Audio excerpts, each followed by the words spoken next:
Hi. Today we're planting Broadbeans. These little guys. Broadbeans. These little guys here. We're talking a lot about digging. This is a no-dig bed, which is currently covered in manure, but it's a bit fresh, so I wouldn't be digging this stuff in unless it's for potatoes. Then you can. But so I just laid it on top there for about a week. So now I'm going to take that off and make sure that my soil is ready. But because I laid it on top, all the nutrients from that from the shit are just like going down into the soil. The worms are coming up, they're taking some of it, so that'll be a bit of a feed for it. Those that are growing there behind me, they're last year's Brussels sprouts. I left them there because all brassicas, Brussels sprouts, kale, cabbages, whatever, will put up loads of new shoots if you leave them there. So this looks a lot like sprouting broccoli.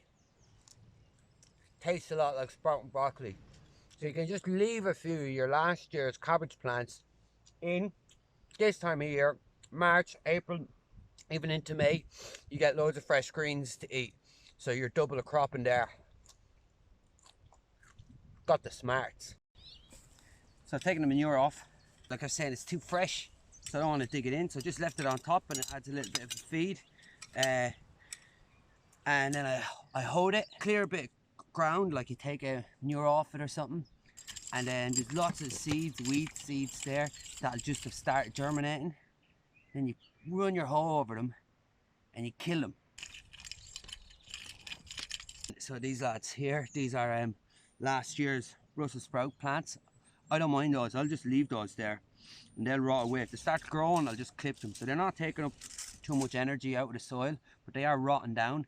And attached to all their roots is active mycorrhizin. So if I pull them out now, I'm going to destroy all that. So all the mycorrhizin that's attached to those roots will then just start attaching to the new roots of the Broadbeans, and it all works like magic.